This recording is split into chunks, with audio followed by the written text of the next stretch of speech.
everyone. Welcome to another episode of We Are Next, an initiative of Next Niagara, where we put the spotlight on young professionals in our community and discuss topics that matter today. I'm your host for this week, Kristen Nilsen, and I am very happy to welcome our guests to the show today, Venessa Magny and Dadson. Thank you guys for coming. Thanks for having us. Venessa, would you like to start by introducing yourself, telling the audience a little bit about yourself? Sure. So my name is Venessa, and currently I'm the career consultant at Niagara College, but I have over 7 years of experience working with students, new grads, employers in both campus career center environments as well as private sector recruitment. I classify myself as a huge new grad advocate and the impact that they can have on a workplace. So go new grads. Awesome, thanks. And Zach? My name is Dadson. I work for Chris Biddle, our Member of Parliament here in St. Catharines, and I was once a former student myself and also a new grad. So lots of experience over here. I think all former students, all former new grads, and now all young professionals living in Niagara. So that's our level of expertise today, so welcome. So today we're talking really about, if you haven't been able to guess already, students, new grads, and employment kind of in this world that we're living in of COVID-19 and how that's really impacted. And while we're about 11 weeks in, I think the landscape has changed quite dramatically from week one to now. So just want to talk a little bit about students, their experiences, but also their relationship with employers in the community. So to get the conversation started, let's talk a little bit about what kind of happened with student and new grad employment placements at the start of the COVID-19 pandemic. Venessa, I'll let you start with that one. Sure. I was thinking about this, and I kind of want to touch base too on what happened with classes, because I think it really impacts that employment piece. Classes had to convert to an online module really quickly. Students had to adapt. And if anybody has taken online classes, you know it's extremely demanding. Time management is crucial. So these students were completely overwhelmed with trying to complete their term online with a full class load. And then all the while, job offers were being revoked for their co-op terms starting within a month. Their full-time graduate employment being revoked. COVID was a really stressful time for students, which were the health employers who were posting like crazy, but didn't hear from the students, and they were getting frustrated, and it was hard to meet that demand. And a lot of the coaching we had to do was just talk about that transition time. The month of March and April were just unbelievable for students. Mm-hmm. Yeah. And it was really hard, right? Because April and March are such important months when it comes to preparing yourself for the summer, you know, looking for candidate for jobs for the summer, getting ready to, you know, move back home, or if you're choosing to stay in the community in which you are a student, trying to find that employment, securing your housing, and then making sure that you are ready, both, you know, study-wise, but also economically ready to go back to school in September. And obviously the disruptions that happened in March really impacted that ability for students. Mm-hmm. Venessa, yeah, I was thinking the same thing. It's not even just one, there's not one facet of what happened. It was so much happening all at once that everyone was adapting to. Kind of in my work that I do as well, working in career services, much like Venessa, it is having that really empathetic approach to the personal challenges and just the emotional upheaval that took place, but also the realities of I'm coming up to graduation, I'm looking for an internship, I'm supposed to be going on placement, and all that's happening at the same time and trying to manage through that. So it wasn't just one thing, I would agree. It was a lot of different things happening at once to create this chaotic experience for everyone, especially in that March-April period. Well, and I definitely think as well, like unique to Niagara is we have a lot of rural areas.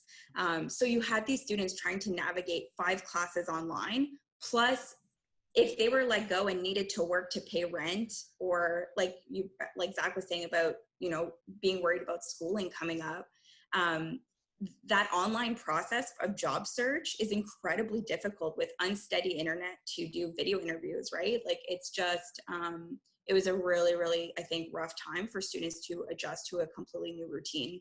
Mm-hmm. And Zach, was there anything you were hearing from constituents, just as kind of everything was kind of, we'll say, happening at once at the beginning? Yeah, for sure. It was really difficult. Our constituency office here in St. Catharines acts as a point of contact and a hub of information for residents looking for information about federal programs and grants and opportunities. And one of the really big things that we had learned was that, there are 21 million workers in Canada, and over 9 million of them applied for either the CERB benefit or employment insurance during March and April. And obviously that is an incredible amount of workers. And so obviously that impact will also be felt by students. And so it was really important for the federal government recognizing that students may not have some of the qualifications that they required for the CERB benefit or for employment insurance, that they provide something for students who are out of work in the summertime and who are not able to get those jobs that they so importantly rely on. And so the federal government created the Canada Emergency Student Benefit. It was a really important program for students who will provide them with $1,250 a month for eligible students and $2,000 a month if you are a student that has a dependent or a disability. Those benefits will run from May, June, July, August until you're ready to go back to school in September. And if you are able to have some part-time work, you are working, you don't have to worry about losing that benefit. You are allowed to earn up to $1,000 a month pre-tax and continue to get those student benefits from the federal government. Awesome. Which is totally amazing, because even the Stats Can report that came out recently on this financial burden on students right now quoted that or stated that the majority of students will end up with over $17,000 of debt pre-COVID. So to have that support, I think eases the stress to know that, okay, I can continue my studies and still be in an okay position when I graduate. Mm-hmm. So, and I think even Zach, knowing that they can still work part-time and receive the benefit, because we know working in career or employment services, there's more to working than just that paycheck that you're getting, and still being able to develop those skills and abilities, even if it's not in your career field, being able to work in the community with an employer, customer service, whatever it may be, you're still developing those skills. So I think it's really important that students are able to access the funding and not feel stressed about their earning potential under regular circumstances. But you can speak to COVID as well, now that we've shifted online. How do institutions support students with their kind of employability and job search and building those skills? Yeah, many of these institutions are still working from home, are still completely accessible, and have just converted online. And one of the things that I've talked to a few students about is not much has changed in a sense of that campus culture is to develop independence and develop the tools to seek information out yourself and to learn. It's no different online. If a student wants to succeed, wants to grow, and truly the one that will come out of this winning is the one who's going to seek all the services that are available online. I've talked to multiple institutions across the province, and they've all said we've had the technology in place to support students online, and it was an easy transition. So we were there from day one, telling them that we know this is stressful, but we're here. And it's actually brought some pretty unique ways of reaching out to students and connecting with them and supporting them that I really truly think will stay past COVID, whether it's distance learning and being able to connect with them. But we've definitely stayed connected with students. We're online, we're as accessible as we can be. And it's no different. They have to find us. Mm-hmm. Have to do a little bit of that research. Yeah, it's part of that growing piece. It's part of going to school, and post-sec is developing those skills. So that's what I tell them is the person that'll, like I said, come out of this winning is that person who's still seeking to improve themselves. Yeah, and I think in all of the work that we do, we know like we're out there promoting what we're doing, but it does take that other person to seek us out and ask for help, whether it's in a constituency office or working with whoever your client base is. We're always telling them that we're there. It's just they still have to seek that out for sure. Yeah. And I think we can. Sorry. I definitely think there's also been some impact on different programming, which has been really cool. So on campus, obviously, or pre-COVID, our focus was employment, co-op, internships, things like that. But we've definitely shifted our gears towards just extracurricular activities, volunteer, right? Talking about the fact that you may not find work or minimal work and still want to grow and progress. So we're posting way more volunteer opportunities, and we're really shifting our focus to say that is, so it's definitely brought some really unique things to how we support students. And Zach, anything from the community partners about their needs, or are you hearing from small businesses about what they're looking for at this time?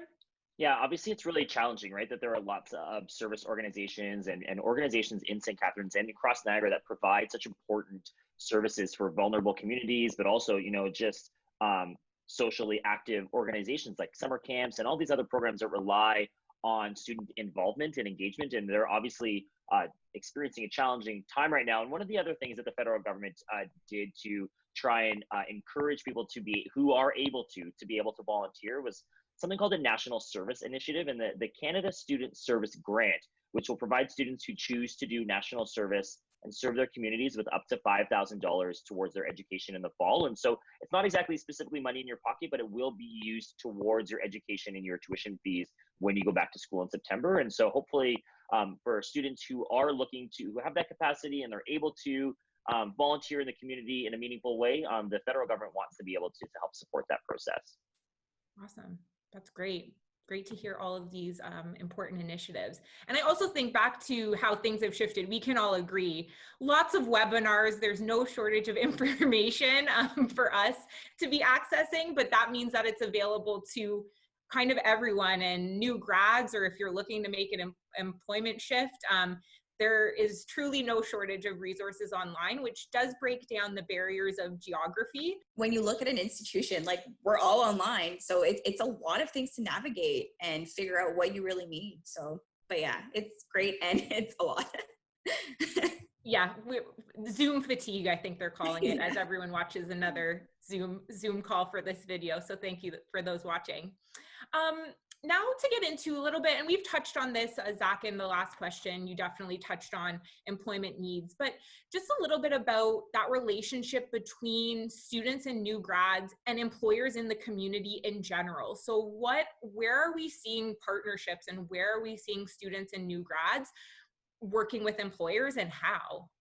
Yeah, there are some really great examples of things happening both at Niagara College and at Brock University of students being partnered with companies and manufacturing companies and other organizations and companies that are trying to solve problems and want to be able to tap into those resources from students that I'm sure that both of you know much better than me. But it's about, from the federal government's perspective, it's really important to be able to fund those opportunities and facilitate the growth of, like, sort of what you talked about, Vanessa, about that student learning and throughout the summer isn't also just about having a job, but it's about being able to develop more skills, and be able to not only help yourself, but if you're able to do that in a way that you're also helping a company in the community at the same time, then there are really great synergies and opportunities. And I think that we all know that employment opportunities become so much easier when you have contacts in the community and businesses and you have a relationship with employers. It's so much more easy to get that foot in the door and get that first job interview and things like that. And so we're really supportive of creating opportunities for students and businesses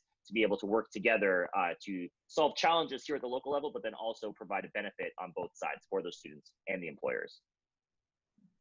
Yeah, I also think with everything happening, I think the relationship between student and employer, both parties really have to be flexible in what that relationship is going to look like. I think students, Kristen, you mentioned earlier that the opportunity that you're going to get when you graduate might not be exactly related to the field, and it might not be exactly what you were hoping for, but you have to be flexible because everything's a learning opportunity.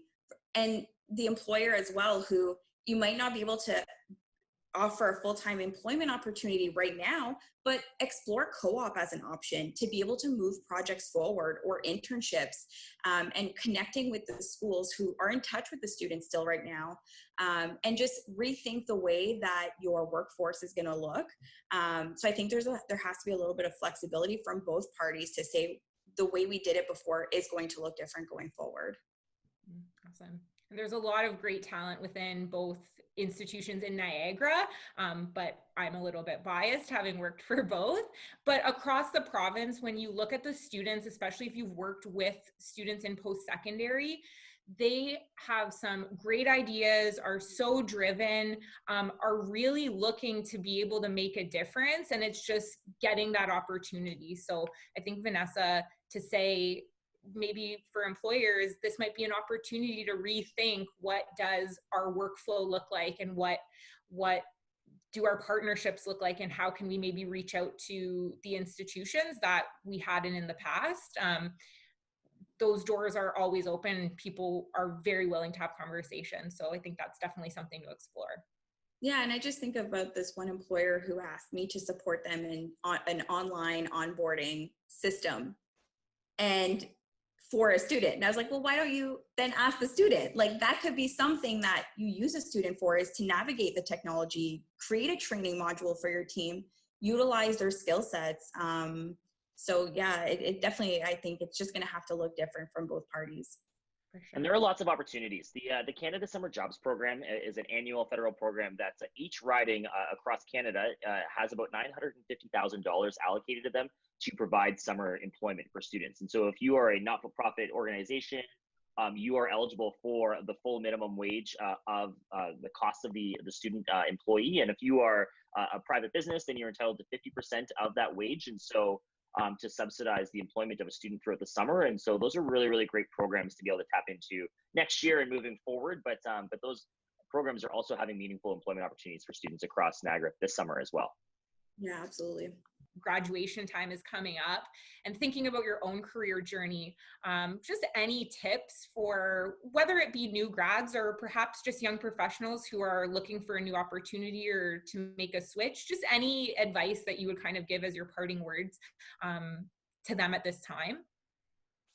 I would say just say yes. You're not in a position right now to, like, it's a tough market for everybody, for employers, for students.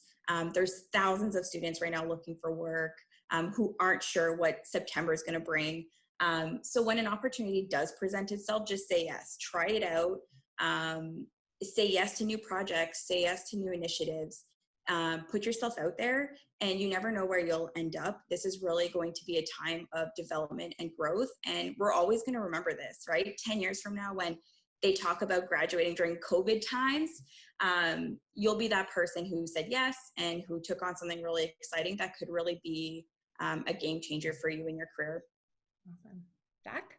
Yeah, I think it's really important to volunteer in your community if you're able to do so. And that's we, like I had said earlier, that we know that that employers across Niagara, oftentimes hire people that they know. And it's really important to get yourself out there, not necessarily get involved with the goal of, I'm going to meet this person and then they're going to give me a job, but just do good things in the community. Get involved, volunteer, sit on a board of directors. You're not too young to offer that experience and that advice, but get involved. And then the more that you meet people and the more that you're interacting in fields in which you're passionate, the more opportunities and doors will open for you. Good advice, Zach. Awesome. I couldn't have said it better myself. And the three of us all do sit on boards or committees. And I think can agree that kind of opens yourself up to just new people that you wouldn't have normally met, but often very like-minded individuals who are passionate and really want to make change. So Zach, I think you are so right. I think everyone needs to hear that. You're not necessarily ever too inexperienced. Really, I just say try. Submit that application, send that message, ask someone to have a conversation with you. What's the worst that is going to happen? You might not get a response, but that's okay. Just try and see what happens. So I think this has been so much great information, but if we can take one parting word, there's lots of groups available to support. So really just kind of reach out if you feel that you need that support, but keep going and stay motivated and stay positive. it's a wild time right now, but staying positive and knowing that we're all kind of going through this together, just in different ways, hopefully will help you stay motivated. So Zach and Vanessa, thank you so much for joining Next Niagara today. Much appreciated. To our viewers, stay tuned. We're continuing this video series. You can follow it on any of the Next Niagara channels. Until next time, thank you, and we'll see you again. Thank you. Bye. Bye, guys. Bye.